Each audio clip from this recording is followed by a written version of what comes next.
glimpse. Oh my, Derek. Is that you? Hi, Mrs. Klein. It's very nice to see you again. It is, although I'm sorry it's not under better circumstances. Your dad was an amazing man. A hero around these parts. Yeah, a hero indeed. Loretta Klein, please report room and help prep. Lee, morgue, thank. The radio calls for Mrs. Klein. Choppy and hardly understandable. From what I picked up, she was needed to prep a deceased body for delivery to the morgue. I'm sending Natalie down, sir. I have something I need to finish up here, she replied to the man on the radio. 10-4. Mrs. Klein went to let Natalie know that she was needed and left me staring around the office, staring at pictures of my dad and the rest of the medical staff, which were all over the walls, from his birthday party that I didn't make it to. I had 2 surgeries scheduled that day and they couldn't be postponed. In all honesty, I hadn't been back home in a long time. My career took up most of my time, but I tried to stay in touch with my old man as much as possible, which wasn't much. I'm sorry, Derek. You know how crazy things get around here. Anyway, your dad told me medical school was keeping you busy, and if rumors are true, you're now one of the best surgeons in New York?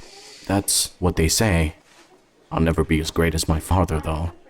Speaking of, I wanted to make sure that everyone was aware of the funeral time and location. Oh, yes. Don't worry about that, dear. All of your dad's friends will be there. Thank you, Mrs. Klein. Enjoy the rest of your shift. See you then. Yeah, I'm in for a long one. See you tomorrow, sweetie. As I turned around to head towards the door, I caught a glimpse of someone. Someone that, if being who I thought it was, I hadn't seen in years. Emily? I thought to myself as I rushed to catch up to her. Emily! I shouted as I stepped out the door. I didn't see her around the parking lot. I lost her.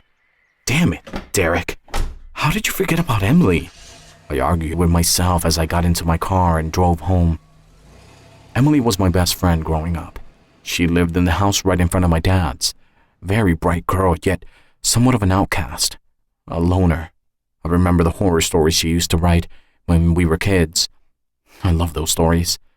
It's no wonder she became a best-selling author after college. Not everyone knows that since she writes under the alias of J. Roberts, but I knew. Derek, what are you doing here? I saw Emily today, Mom. Really? That weird little girl from across the street? Mom.